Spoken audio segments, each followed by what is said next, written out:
वहै तेजस्विनावधीतमस्तु मा विद्विषावहै। ॐ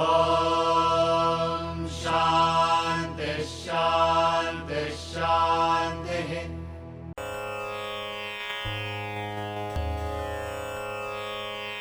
अग्रे वह्निः पृष्ठे भानुः रात्रौ जुगुकसमर्पितजानुः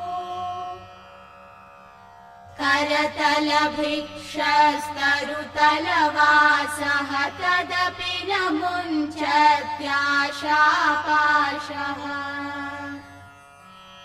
कुरुते गङ्गासागरगमनं व्रतपरिपालनमथवा दानम् ज्ञानविहीनः सर्वमतेन मुक्तिं न भजति जन्मशतेन। सुरमन्दिरतरुमूलनिवासः शय्याभूतलमजिनं वासः सर्वपरिग्रहभोगत्यागः कस्य सुखं न करोति विरागः। योगरतो वा भोगरतो वा सङ्गरतो वा सङ्गविहीनः यस्य ब्रह्मणि रमते चित्तं नन्दति नन्दति नन्दत्येव। भगवद्गीता किञ्चिदधीता गङ्गा जललवकणिका पीता सकृदपि येन मुरारि समर्चा क्रियते तस्य यमेन न चर्चा। पुनरपि जननं पुनरपि मरणं पुनरपि जननी जठरे शयनम्। इह संसारे बहुदुस्तारे कृपया पारे पाहि मुरारे। रथ्याचर्पटविरचितकण्ठः पुण्या पुण्यविवर्जितपन्थः योगी योगनियोजितचित्तो रमते बालोन्मत्तवदेव। कस्त्वं कोऽहं कुतायातः कामे जननी को मे तातः इति परिभावय सर्वमसारम् विश्वं त्यक्त्वा स्वप्नविचारम्। त्वयि मयि चान्यत्रैको विष्णुः व्यर्थं कुप्यसि मय्यसहिष्णुः। भवसमचित्तः सर्वत्र त्वं वाञ्छस्य चिराद्यदि विष्णु त्वम्। शत्रौ मित्रे पुत्रे बन्धौ मा कुरु यत्नं विग्रहसन्धौ। सर्वस्मिन्नपि पश्यात्मानं सर्वत्रोत्सृज भेदाज्ञानम्। Verse 19 talked about mind resting on Brahman. That person indeed is very, very happy. Whether a person is in solitude or in company, whether a person is apparently in a sensual material life or in a spiritual secluded life, what really matters is where that person's thoughts are resting. If the thoughts are resting on God, which is referred to as Brahman in Vedanta, he is indeed very happy. even as we keep the mind on any objects of the world, that is what is the formula given in Upanishad, that if you are able to visualize them as Brahman and have it, you will maintain a perfect harmony in all the relationship in the world. If you are going to place reality on any object as per se in itself and you keep the mind on it, sooner or later you will get into trouble. You will be cheated by that object or by that relationship, says the Upanishad. So what really matters is how we perceive reality.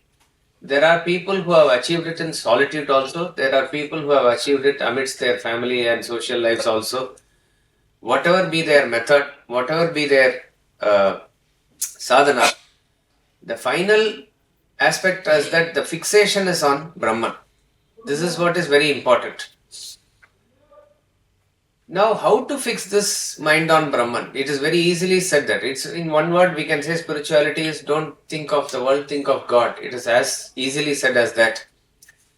But it doesn't naturally happen so, because the mind is drawn towards the world and our samsaric bondage really immerses the mind in its relationships and whatever we get into. So that is why right royal paths are given for us to slowly train the mind to go towards Brahman. These right royal paths are the famous Karma Yoga, Bhakti Yoga, Jnana Yoga, which is time and again mentioned in the scriptures and by all masters. This is time-tested method, and these three methods cater to our three equipments. Because predominantly we have this body, mind and intellect, and that is what we are using all the time. If you are able to discipline actions, it is Karma Yoga. If you are able to discipline the emotions, it is Bhakti Yoga. If you are able to discipline the thoughts, it is Jnana Yoga. There could be other paths also, but these are the main paths. That is why it is given here in the next verse. What about Raja Yoga, or some people talk about Kundalini or Patanjali's Ashtanga Yoga, culminating in meditation, etc. They are also paths, but that is not meant for the common people, and that is why it is not taken as a subject or prescription for the common people. These three are emphasized time and again, directly or indirectly, but probably those who are adhikaris for that, they will seek that type of a master and proper guidance. It should be undertaken because it is very critical. In Bhaja Govindam itself, he is going to say in the 30th verse, as to Kurva Vadanam, Mahadavadanam, do it with great care, he is going to say. What he is going to say is that type of a sadhana there. So we'll chant verse 20, which talks about the indication of the three sadhanas here. Very important verse 20 and 21. Verse 20.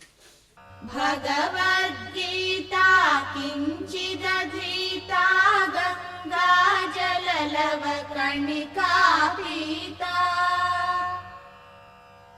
Sakridapi yena murari samarcha Kriyate tasya yamena na charcha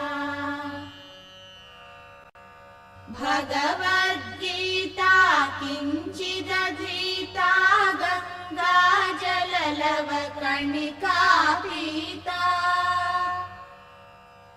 Sakridapi yena murari samarcha Kriyate tasya yamena na charcha. He who has studied the Bhagavad Gita even a little, drunk a little drop of Ganges water, worshipped Murari at least once, he has no contention with Yama, Lord of Death. See, this verse can be literally taken, and it's very encouraging and positive, making us, do the sadhana at the very level that we are. See, he says, even a little bit of Bhagavad Gita study, even a drop of Ganga water you have drunk.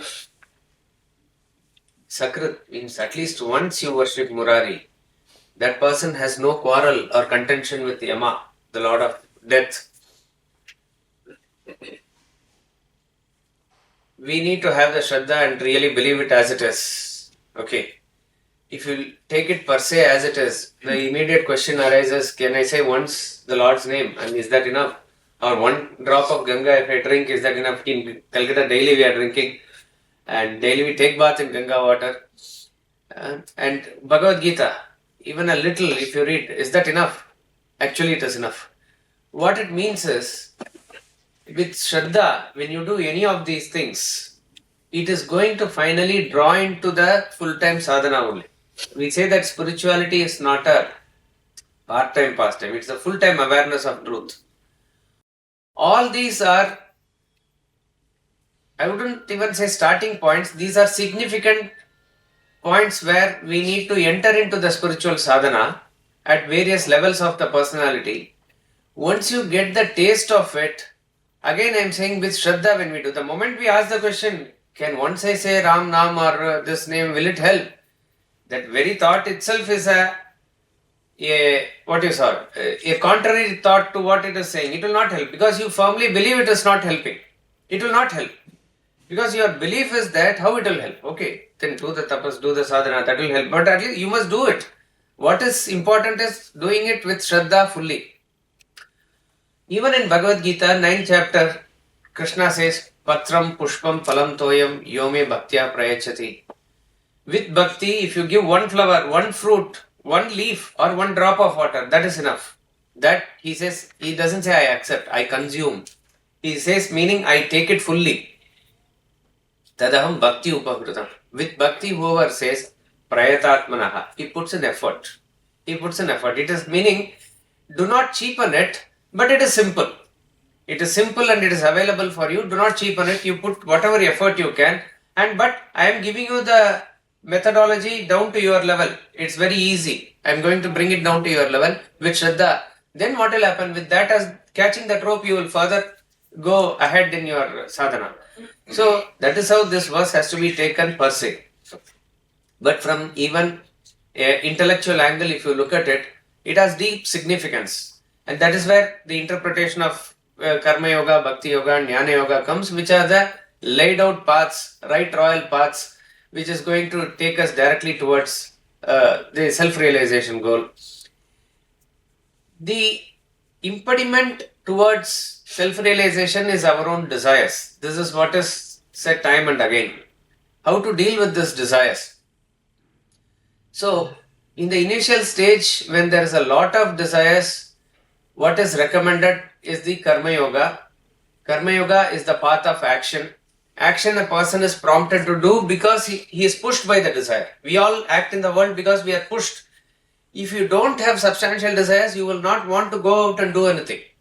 You are confined to more of sitting in a place, studying, reflection, meditation, that type of a thing you will do automatically. Meaning, you are more in an absorption mode rather than in an active mode. So, for most people who are active in nature, we are pushed into action. So, Karma Yoga is how do we convert that action into worship. Therefore, Karma Yoga is a very safe path for majority of the world for a bulk portion of the time. Because we are already active and Karma Yoga is recommended that way. So, we can say in dealing with the desires, Karma Yoga reduces the quantity of desires. Karma Yoga reduces the quantity of desires because instead of dealing with a large desires at a lower level, it is making us focus on a higher desire and work at a higher level. So therefore, by virtue of which we are dealing with the lower desires being knocked off. So this is called as dealing with the quantum of desires. So initially, before we get into deeper sadhanas, we have to make ourselves little light. So in the initial phase of the spiritual sadhana, Karma Yoga is recommended. Though we do with other sadhanas also, Karma Yoga is majority. Maximum we do is Karma Yoga. Karma Yoga is not change of action. Karma Yoga is change of your attitude and action. See, this is very important because people think once I'll finish all my family duties and official duties after retirement, let me take into spirituality fully. Bhagavad Gita is a prime example of how Krishna is bringing Arjuna back into action but performing it in the right way. He is talking about yajna in a battlefield. So spirit of yajna is the Karma Yoga. So do all your actions in the spirit of yajna, that becomes Karma Yoga. So whether you do household activities, that is why our our lecture series are called as Yajna. It's a cooperative, collective endeavor by which everybody is employing themselves in action to make it happen. So that is called as Yajna. Yajna is the most purified form of activity. All the activity we are anyway doing, if you do it in a way that it is oblated to a higher cause, it becomes purified action. That purified action is called as Karma Yoga. The moment you have a ideal or a goal, that is represented by gods in our Hindu pantheon also. Worshipping of the gods is nothing but oblating your action to the gods.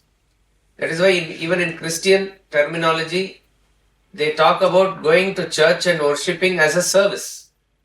Service. So the moment you visit temple, the moment you worship God, the moment you do anything, you are doing something for it. So therefore, Sakritapi Yena Murari Samarcha. Even if you once worship Murari, Murari is Lord Krishna, Murari is Lord Vishnu. So even once if you worship Krishna, what it means is, once you have tasted the actions being oblated thus, so Sakritapi Yena Murari Samarcha represents the essence of Karma Yoga. If a person is able to do that, then he says, Ganga Jalalava Kanika Pita. In this country particularly, we have a lot of significance associated with all rivers, particularly Ganga. Ganga is the king of all, or queen of all rivers. I don't know here, maybe Ganga is flowing through here. In South India, every puja room must have a pot of Ganga water. And it is sealed in a pure brass vessel, and Ganga has that quality of retaining its purity probably more than any other rivers. It is said even during British times, when they used to travel by ship from England to here, Calcutta, while coming, they fill the ship with whatever, Thames river water or something. Then they have to fill it up in between. What do they come from? Through Mediterranean Strait or something, Nile, whatever river is down the way, then they have to come here. When they go back, when they fill it with Ganga water here, it remains as it is till they reach there. That is their recording of it. It is. We do not know. It is Years. Years. Somebody told me 10 years it remained like that. It remains like this. Maybe it is coming from the Himalayas and whatever. I do not know the physical attributes of it, but it remains like that. It is a very, very, considered very pure in that form, and that is why we need to, again, we just should not merely worship Ganga. We immediately connect to that next line. Worshipping means doing something. At least we should do is not pollute the river. You know, whether it is a cow worship or Ganga worship or anything, it is not just touching and doing like this or drinking or something like that. It is what you do and how you deal, how you relate with it. The moment I'm just using it as a terminology, moment Ganga changed to Ganges, the attitude of relationship itself changes. Ganga means Ma Ganga. Ganga means mother. Ganga means the deity who is as a Ganga. Ganges means it's a river where you can play. I mean, it's not that you are forbidden from using it as a sport, rafting and other, those things also we can do, but not at the cost of losing the very lifeline of the entire North India. Ganga Jalalava Kanika Pita. Even today, maximum people have this sort of respect and they worship. Though it flows a long way in Uttar Pradesh and Bihar, it is said that the Ganga worship is maximum in Bengal. Even today, even though we know the percentage of population who are Hindus, etc. Even today it is like that. So it has been a age-old tradition to worship Ganga, to take bath in Ganga, to drink Ganga, and it is considered very sacred and holy that once in a lifetime, at least from all parts of the country, they come take bath. Banaras and Allahabad, Prayag, everywhere. What is the significance of it? From Vedantic point of view, Ganga represents this knowledge only. This knowledge. So it is said that The story of Ganga, which is given in Ramayana also, sage Vishwamitra tells the story of Ganga to Lord Rama as they are crossing and going in the Balakand towards Mithila when they go. He is telling what is the story of Ganga. So Ganga was not in this world. It is there in the heavens. What is the original name of Ganga? Where it first starts? Bhagirathi. Dakini? Jahannami. Before that. Alakananda. Alakananda. Alakananda. Alakananda, is when she falls on the head of Shiva. And before that is Mandakini. In the heavens it's also called Mandakini. Before that,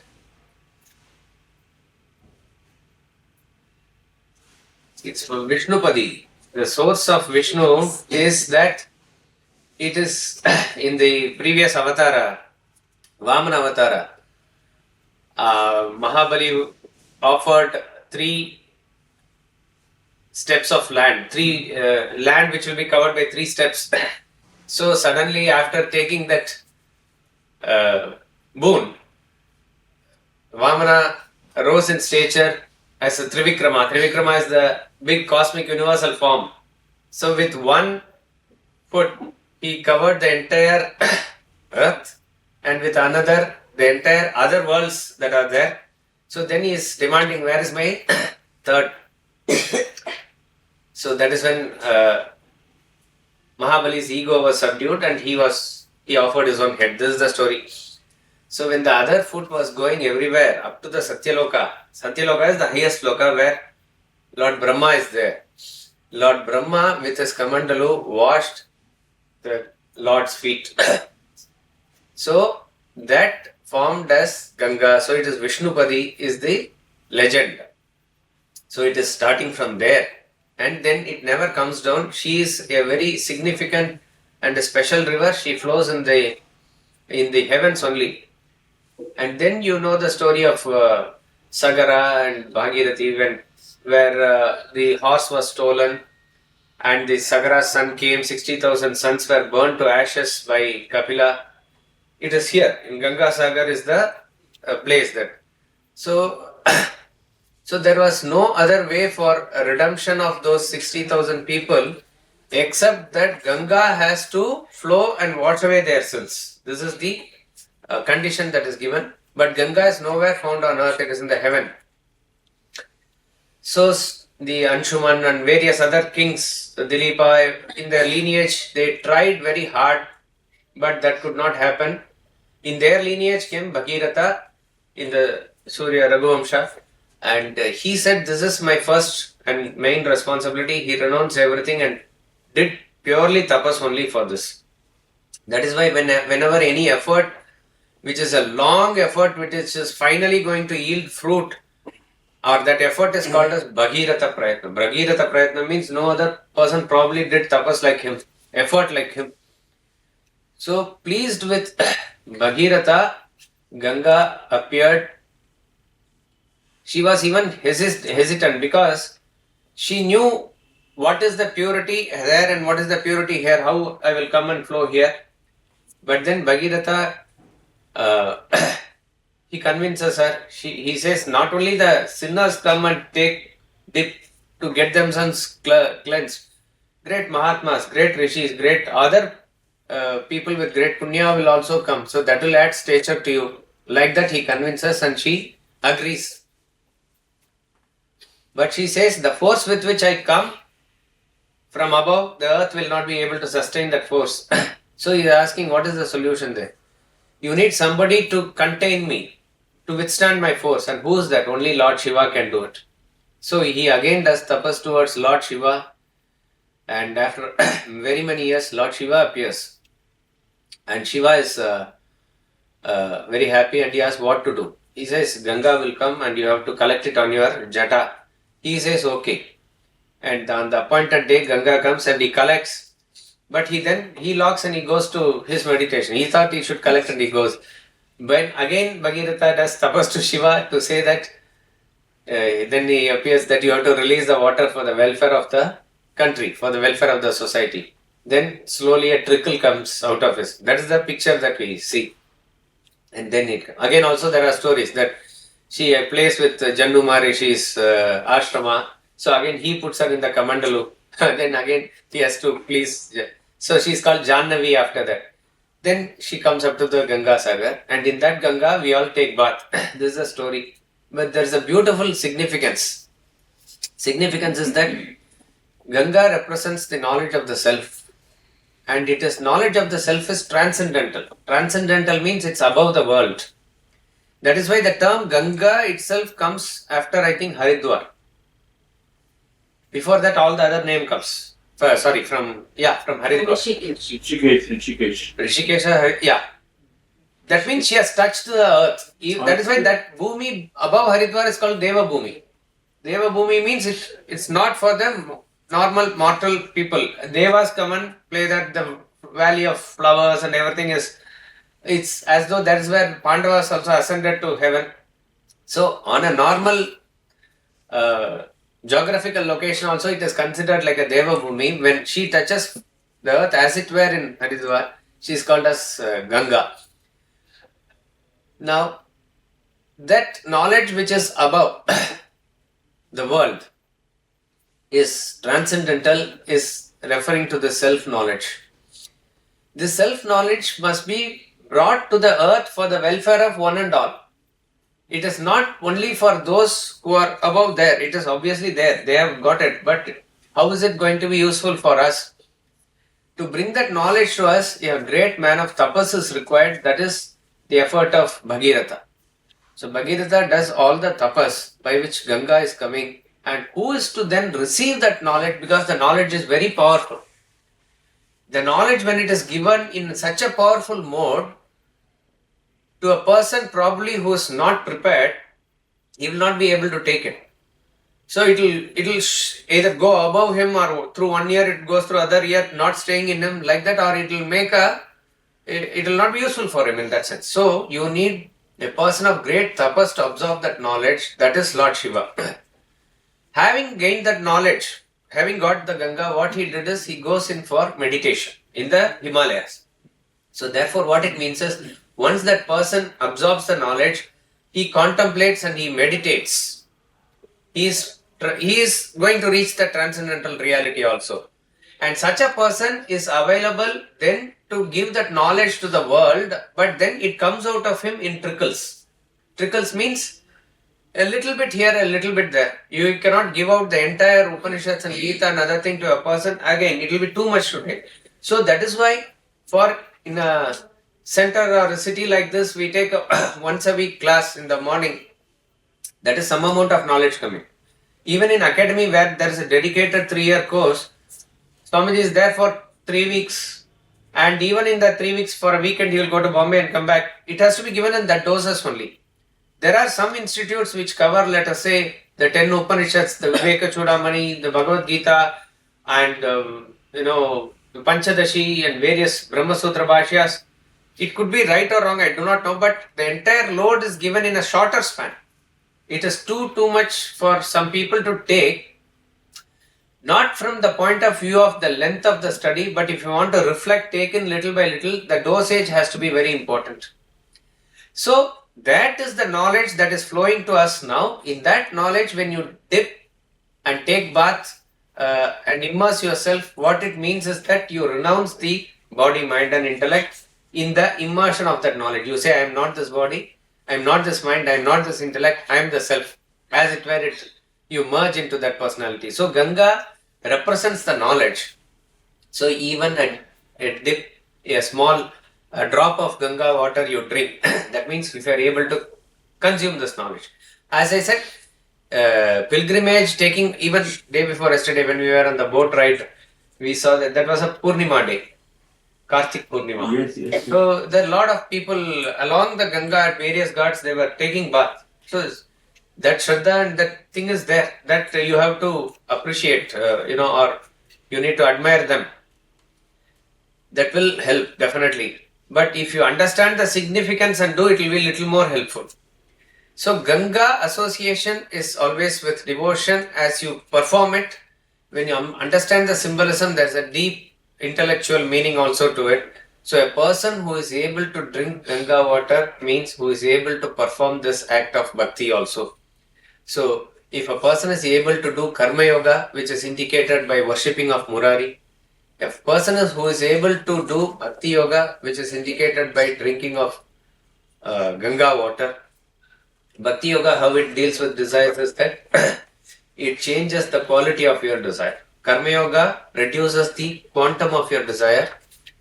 Bhakti yoga changes the quality of your desire. When your emotions are directed to something higher, you are qualitatively moving away from your selfishness to unselfishness. There is a change of your attitude itself inside because of bhakti. Think about any of your own experience in a common way. A person who is, let us say, constantly, average normal person I'm saying, who in a crowd, suppose if somebody touches him or hits him, he gets irritated and he shouts at them or something like that. That is his nature. That is how he's been dealing with people. No, because we are all of ourselves. When anything happens to touches our body or something like that, we get immediately disturbed by it. We get irritated by it. Such a person, when he stands in a big Durga Puja queue or a Tirupati queue or something like that, where he has gone on a pilgrimage, not as a tourist, I'm saying, with some devotion in his mind if he is going. Even there, when people hit him or touch his feet or whatever it is, he will get irritated, but it will not be as much as in a normal case. Now, why does that happen? It happens because one portion of your mind is already in an emotive stage which is towards that. So therefore, immediately when that is there, the way in which the quality of desires with which you deal with the world will automatically change. This is the essence of love. How do we develop love is like this only. Simply say, try to love your neighbor, try to love your mother-in-law, try to love your friend. It won't work like that. It has to come from a love of something higher, under whose umbrella everybody comes. There will be an automatic good feeling that will automatically come. That is how it comes. So, bhakti is what really changes the quality of our desires. And then, jnana. Jnana changes the direction of the desires from terrestrial to transcendental. It is a paradigm shift that comes from a deep thought and absorption. That is what is indicated here by Bhagavad Gita, Kinchita Gita. Even if you are able to study a little bit of Bhagavad Gita, what does Bhagavad Gita, any Vedantic literature, Bhagavad Gita is the most significant. A little means again this depth of the study. You can take even one shloka of Bhagavad Gita, that's enough. Or one text, that is enough. There are voluminous literature even in Vedanta. Forget about, we are not talking about other Dharma Shastra and various other things. Just if you take Vedanta, which is the core philosophy, voluminous literature, maybe one lifetime is not enough for even us, for us to glance through. And there are some Vedantic texts which are mainly meant for your Shravana, which is first aspect, which is listening. There are various texts which are meant for your Manana. The type of questions and interactions that they deal there, we can't even imagine those questions, forget the answers. We can't even imagine to the depth by which they have gone into each and every aspect and question. Each of them have written various commentaries, various texts on that. There are very few texts which are on the level of Nitidhyasana, where it is not the question of Shravana or Manana, it directly hits you somewhere else. So any of these texts, any one shloka of it, any one shloka of Mundaka Upanishad, any one shloka of Gita or a commentary of Shankaracharya, whatever it is enough if you go deep into it. What is important in jnana is not the length of the study but the depth. A person can travel across the ocean on the ship, 7 seas he can go. He will get something, but that will all be superficial. But if he stops the ship, anchors it there and goes into the depth of the ocean, that is where he is going to get new things and he is going to get valuable things. Pearls are there in the bottom of the ocean. So, exactly like that, our literature, our Vedantic texts, which are not what you say, a poem or poetry which is thought out and written. These are all in the stages of revelation. So they contain the deep recesses of the self-knowledge in them. So if a person is able to take in even a little bit, that's a great, achievement. It is more than enough for him to first of all deal with the world and be very happy at the worldly level. Then to go to self-realization level, he has to be little more. But in this verse, what he is saying is, if a person is able to do all of this or any of this, even at the surface level, you are not going to have any contention with Yama. There is no, in literal translation, there is no fear of death for you. Yama is the Lord of death, right? Vedanta, in the Vedanta treatise and Upanishad book, when in the introduction, Swamiji has quoted various other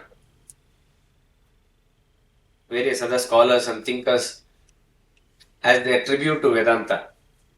Though Vedanta doesn't need the tributes of these stalwarts, it is for initiate to get inspired that Max Muller has said, Schopenhauer has said, Swami Vivekananda, Swami Ramatirtha, everybody glorifies Vedanta. So there, I think Arthur Schopenhauer says, Vedanta is the greatest solace of my life. It is the greatest solace of my death. If anything is required for us to prepare for life and afterlife, nothing better than this knowledge. All the great thinkers of East and West concur on this. Last class, we were dealing with fear. Each and every aspect of the world is laden with fear. Sarvam vastu bhayanvitam bhuvi nrunam vairagyam eva bhayam. Okay.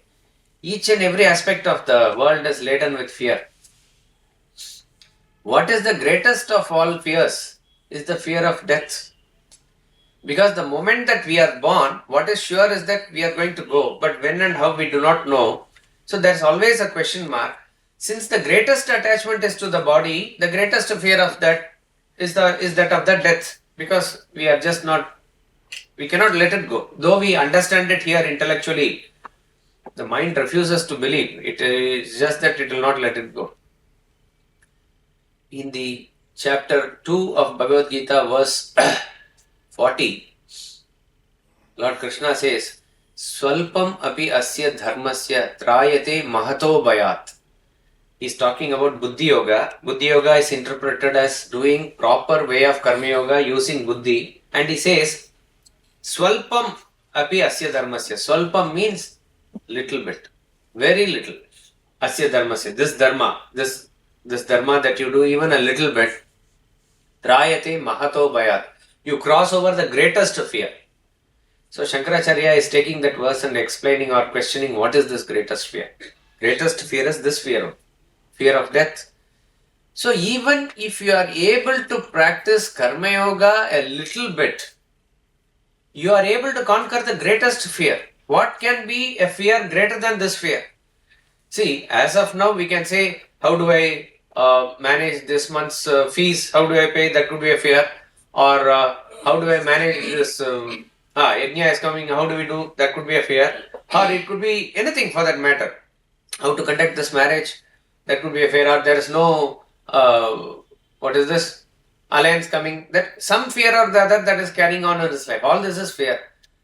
You will say, no, this is the great fear for me. All this will come when suddenly a news comes that there is a disease or something that you have got, where the doctor says, or you come to know, your days are counted. All the other fears will go. It will be replaced by this fear. This is so powerful.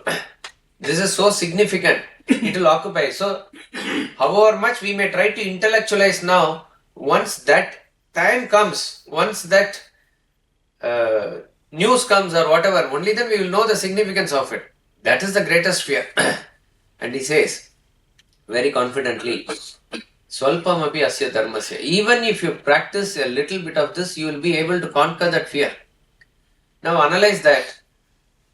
All the fear, the basic root cause is only ignorance, which manifests in the form of selfishness. You can philosophically say this, correct?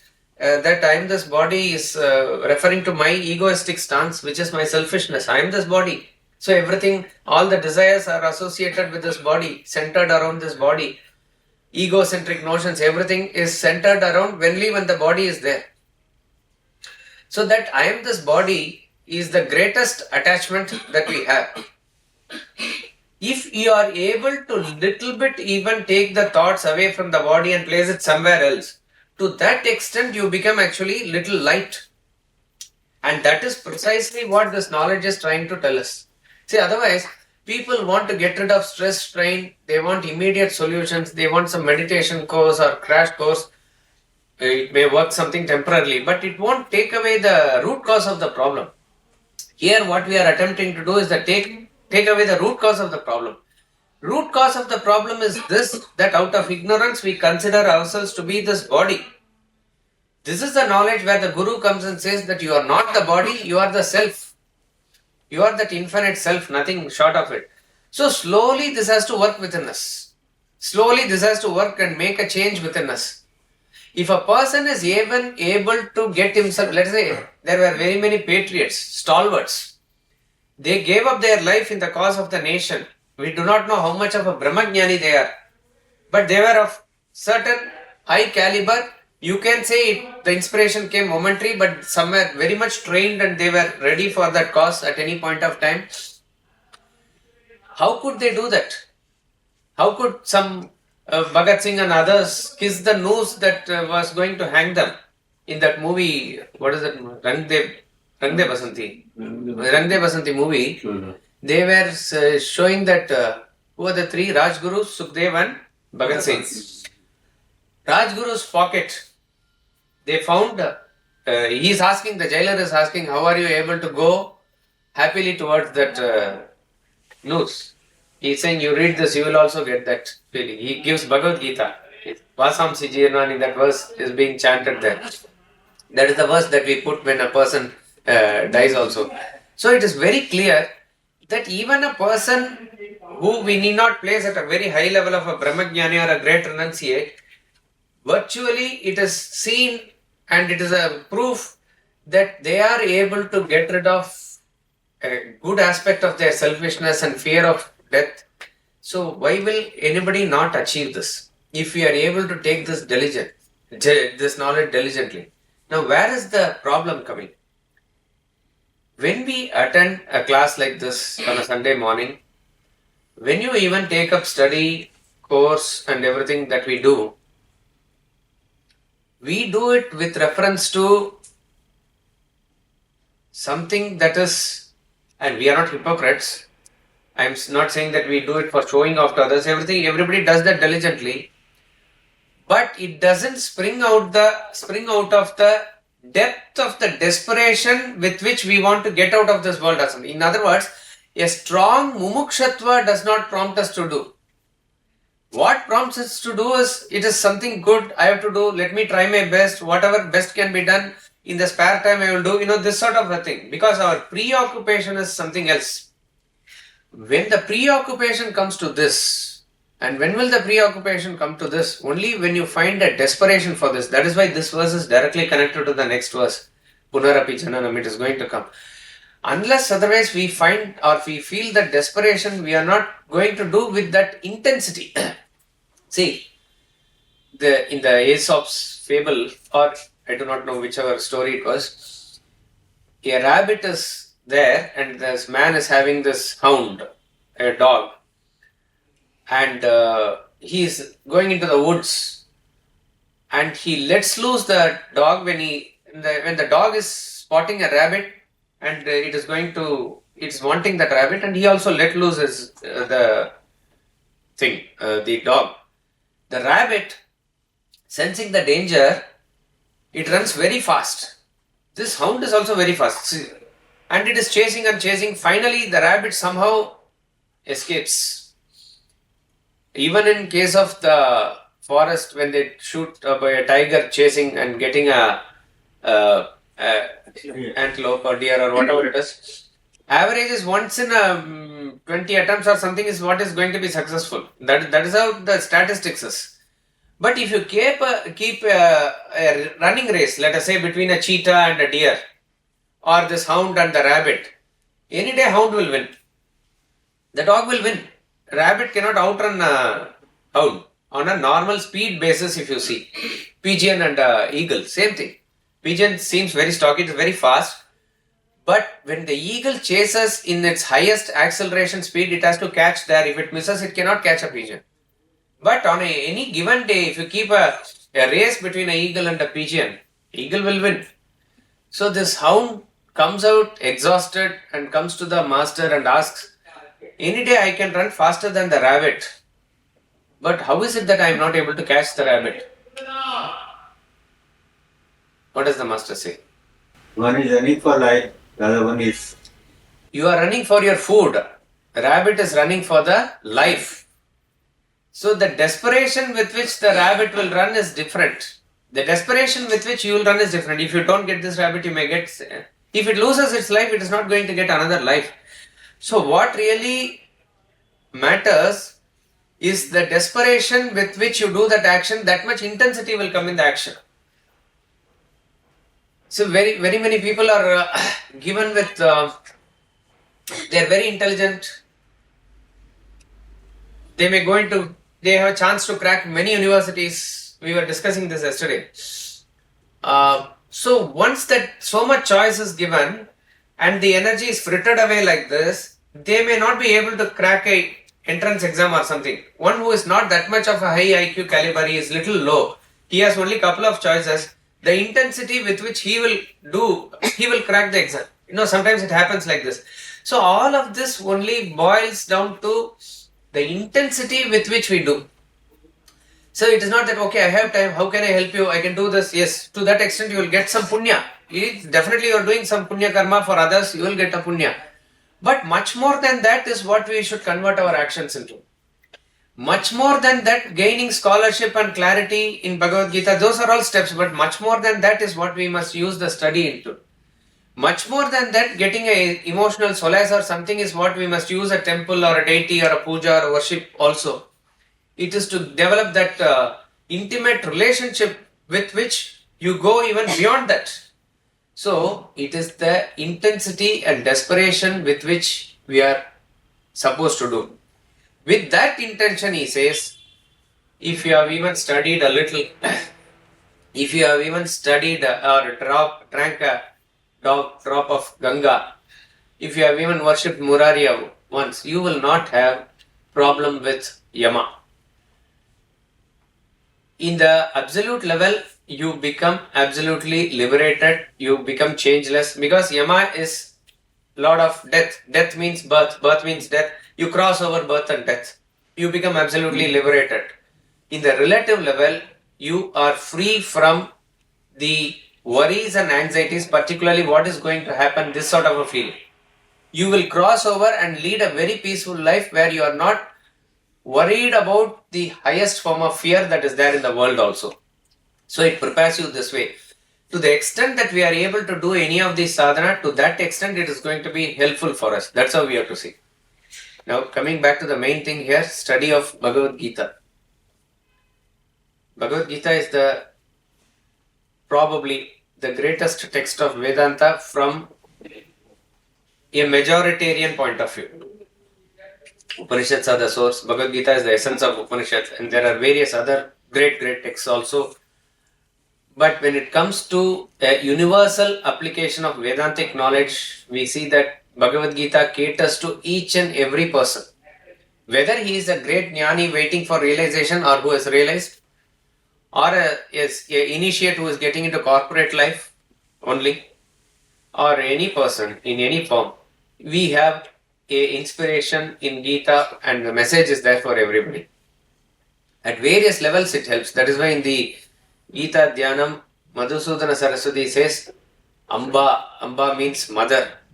Mother Bhagavad Gita. Mother is a being who gives solace to her children, whichever position and however their status is at any point of time. Son is good, in well position, he also takes solace in her. A person is sort of grown up useless and he is not having anything to do at that desperate stage. When he comes to the mother also, she gives him the same solace, something to offer for him also. Whether the child is healthy or he is having any problem, all are able to look up to mother and get something. That sort of a thing is Gita. When a person is highly stressed, he is in the verge of desperation, depression, maybe suicidal, there also Brahma Vidya is going to revive him. If a person is a mumukshu and a great jnani and he wants to have the final thing to realize the self, that is also there. He wants to get inspiration. A person who wants to do bhakti and he wants to have knowledge, there also is there. A person wants to establish factory and bring about cooperative endeavor and there's a message for the youth, message for the corporate, that is also there. So at whatever stage you are, you can look up to, and the same verse will also give meanings to various people at various levels also. This is Bhagavad Gita. So Bhagavad Gita, what to say, is something everybody can quote.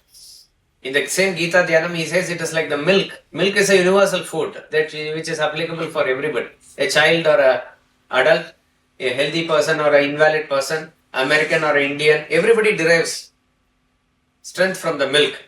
Everybody can derive strength from Gita. So,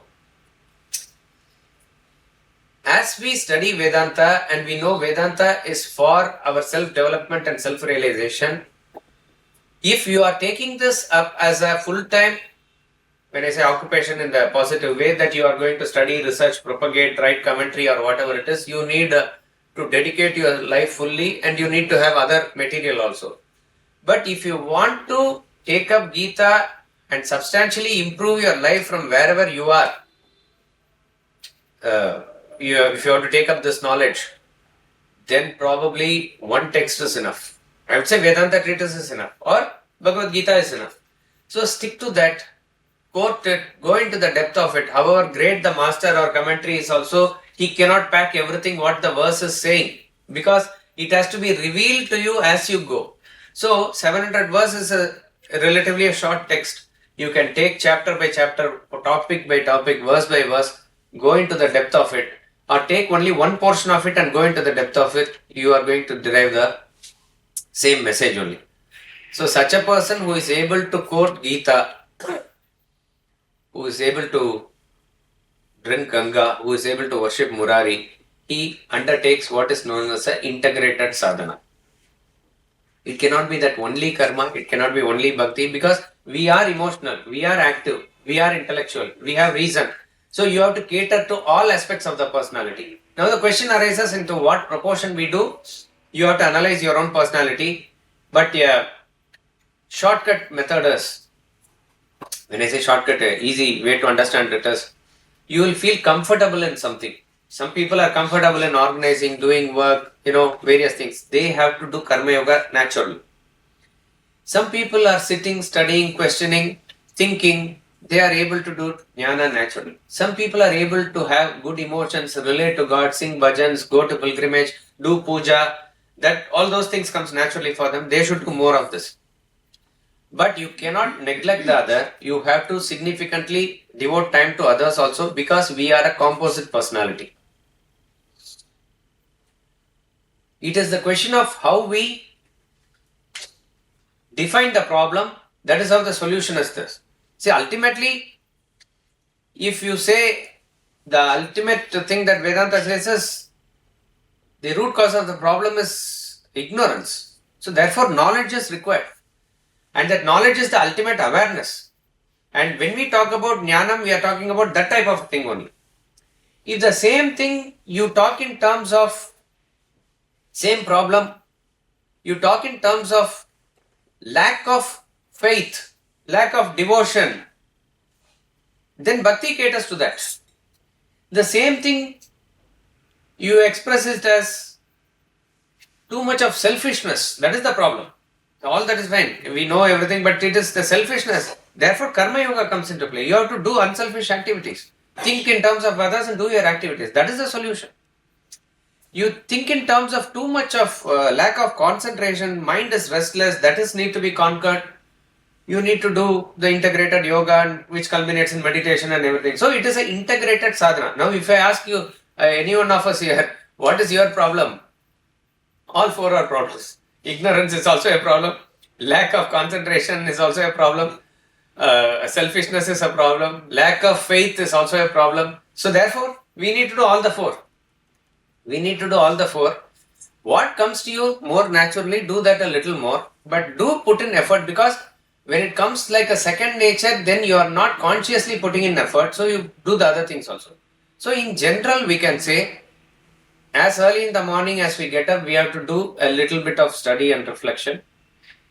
And then do a little bit of physical exercises and yoga, pranayama, whatever it is. That is also, these two are significant because we are cleansing our inner personality, cleansing our external personality also. And then have some time, morning or evening or Sandhya time, whatever it is, little bit of prayer or puja, again according to each one's inspiration. Rest of the day, do a lot of activities. Because we are at a stage where we need to allot more time for karma. When we substantially reduce the desires and automatically become introvert, other sadhanas take more precedence and karma will automatically become subtle. That way it is. So we have to do integrated sadhana. So this verse can be taken as a message of that. Our quantum of desires need to be dealt with, our quality needs to be improved, direction needs to be changed. So all three are given here. He who has studied the Bhagavad Gita even a little, drunk a little drop of Ganges water, worshipped Murari at least once, he has no contention with Yama, Lord of Death. Sir, Yes, sir. I really couldn't understand the difference between quality and direction, because by and large, isn't it the same? You are right. They are connected. Okay. These relate to the inner personality where the mind and intellect is integrated also. When we, the differences in, it is by jnana that our thoughts get fixed in what we known as transcendental. See, a person generally also, let us say, all the religions speak about love. When I say all theological religions, Christianity, Islam, everything, and no religion will, in its purest form, will engender hatred. As a rule, if you are able to show devotion to God as it is, you will be having a universal feeling of love. And every religion promotes this, including Sanatana Dharma also. Swami Ramtirtha says, only by that a person can come up to the level of what is known as in Vedanta a Savikalpa Samadhi stage, where you are able to feel one with all, where you have probably transcended time, space and causation, but you are still not reached that ultimate infinite self which you are. Okay, there's a last stage which you have to cross over, and that can be done only by jnana. That's the absolute jnanam or self-awareness, self-realization. Vedanta only points out that, and it encourages you up to this point, and he says you cross over also. This is the integrated way. So at the relative level, when you bring it, what happens is, unless otherwise this knowledge of Vedanta tells us that transcendental knowledge or transcendental being is your real nature, all our thoughts, however good they are, however beneficial they are for others also, they will be playing around only in the world. So it is the knowledge that is going to change the direction. It is going to first set in the goal or set in the path for you.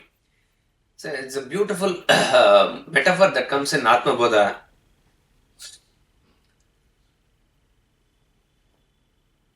I forgot the verse. It says Badate Dig Brahmadivat. That is, this knowledge is able to help you as the confusion of directions go away. A person enters the forest to reach to a village on the other side. Okay. As he enters the forest, it becomes very dark, and it is a, let us say, Amavasya day also. There's no moon or any light. He's completely lost in the forest. Now he doesn't know which direction. Even if he knows he has to go south or north, he doesn't know which is south or north. Okay? He is very desperate now because he is unsure and he has to go to his destination.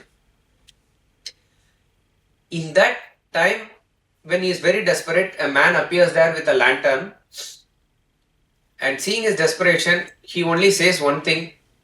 That one thing is, he says, this is north. He has given only one direction. The moment he says that, this person knows everything else. He knows what is east, what is west, south, north, east, southwest, everything. Plus, he knows which direction he should go. Exactly like that, we have entered this forest of samsaric world and we are completely lost. In the absolute ignorance, we do not know which direction to go. We are completely lost of our destination. We are forgotten. And then somebody comes into our life and says, this is self. And that person will come. Again, that's very significant. Only when there's a desperation, he is going to appear. It's not that by luck he is going to appear. Gita says, what is the demand and supply of it? But what he says is, he says one thing, that this is self. Once he says this is self, that direction is given. Once that direction is given, you know significant or how significant or insignificant is other directions. What is your role of social life, your family life, this life, that life. You know how to exactly to give importance to them and pursue what you need to pursue in life. So it is that one jnana from that person actually changes the direction in your life. So it is the Jnana Yoga that changes the direction. Bhakti Yoga qualitatively improves the feeling, which is very important. Qualitatively, how you feel with others is an important step before you realize. In the Kaivalya Upanishad, we dealt with in detail. Nanya Panta Vimukti. Unless you see yourself in others and others in you, you just cannot cross it. But the direction for that, it is set by Jnana. So that is why we have to integratedly do all the three yogas. But all this is fine now at the internal level. Where should I start? Start with Karma Yoga. Start pushing your actions into this thing. Cleanse your heart. Once you cleanse your heart only, Bhakti and Jnana will sort of stay there properly. Otherwise, it will be a very high level of discussion class and various things will happen. But not one step we would have moved from where we are actually. So Karma, Bhakti and Jnana are very significant for us at all levels as such. Can simplify, can I understand it? You say that direction I know, okay, I have to reach, okay, this direction. But the quality of journey, the way I move, the journey is, the quality is important for that to reach that direction. Not the quality, the means. The means is, initially I have to do a lot of cycling, then I can go to train, then I go to air. But as you do, that's why I say more of Jnana Yoga is the fastest. That I am the self, I am not the body is the direct and fast way to realization. But how many of us can do it as of now? Therefore, take the Karma Yoga and say that this fruit is not for me. Here you are saying, I am not this body, I am the self. This you can mechanically say, but no ounce of feeling goes into it. But at least when we do the Karma Yoga, we are able to little bit distance ourselves from what comes out of this Karma Yoga. It's not for me. That much we can try. So therefore, do lot of Karma Yoga in the beginning. But then do we neglect Jnana? No. Little bit study Vedanta treatise or other things which is applicable at our level now and keep that inspiration going. So the means is, so it is not that Jnana is the fastest, so therefore it is the best. The question is best for who? For a person who is already a renunciate, who is prepared, that is the best for him. For me, this is the best now, and other practices are anga of this. Later Bhakti becomes main, Karma becomes anga of it. Later a direct Jnana comes. Like that it is. It has to be sequentially done. Yes, sir. So we talked about Ganges and Vishnupali. Now time, it's question on time sequence, time chronological wise. The avatar of Vaman, prior to that there are other avatars also, different avatars before we reach to the Vaman avatar stage. My question is, do we not have any reference of Ganges in those avatars for those period of time? I really do not know. Even the sequence of keeping the avatars in the way that we know, even in this temple what it is kept, like Macha, Kurma, etc. This probably is in the understanding of Hindu way of evolution, which science also concurs with. is how it is placed. There is also, I mean, it is a matter of intellectual debate that Kerala is a Parashurama land also, it is said. Parashurama created, he threw his axe and the sea receded, and that portion is the Kerala land, is one legend that says. But Vamana Avatara comes before Parashurama Avatara. And Bali is belonging to that land. Vamana, that is also that land. So it becomes confusing whether Kerala was there before or after. This is a question of our intellectual curiosity. Second aspect is, even in Bhagavata story, if you read that Purana, various avatars are described. Kurma Avatara always comes first. Matsya Avatara is described later. But in the sequence, we always keep fish first and tortoise. So it is indicating some sequence. That's about all. So if we understand Purana in terms of history, in terms of, then that is a matter of research whether Ganga is there. If you look at it, then we have to look above where is Ganga, whether it is flowing still there, why it is not visible to our eyes. So it has to be understood at the level of symbolism only.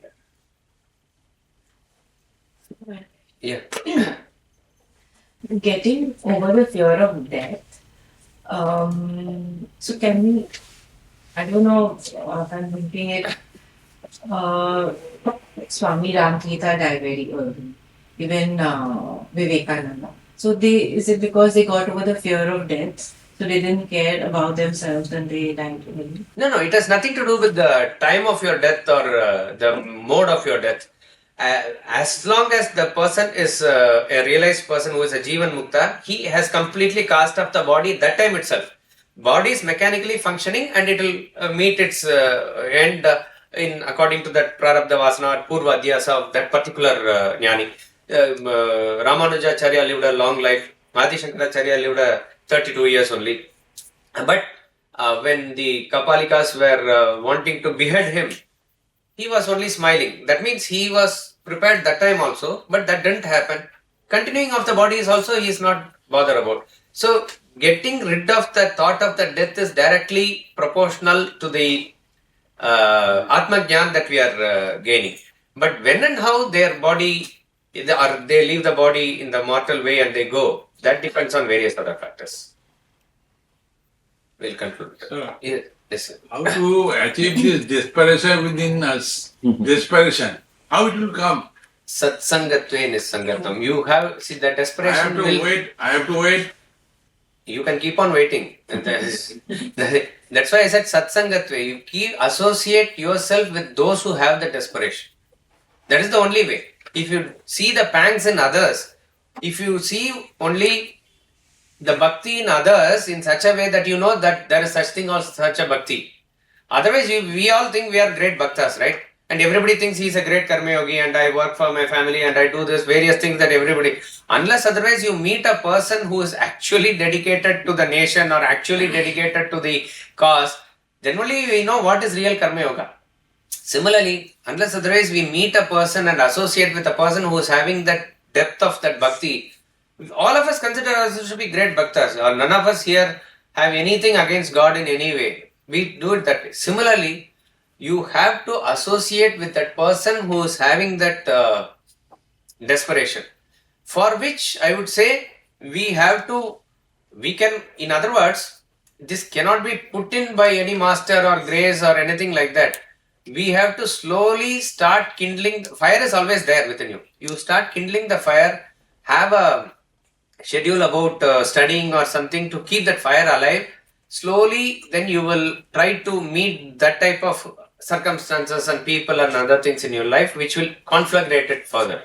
That's how it is been. Otherwise, I can take class after class, you can attend class after class, or we can study scripture after scripture, we can go pilgrimage after pilgrimage. It may not make much qualitative difference to the desperation. You may gain some punya, you may lead somewhat a happy life.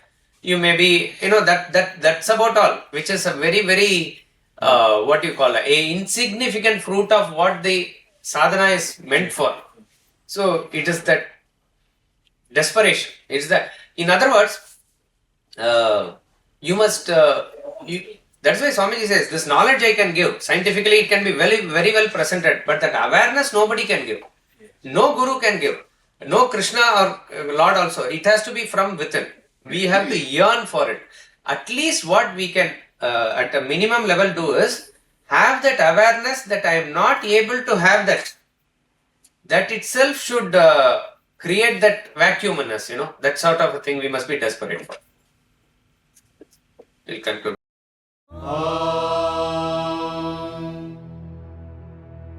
Poornam Poornamidam Poornat Poornamudachyate Poornasya Poornamadaya Poornamevavashishyate.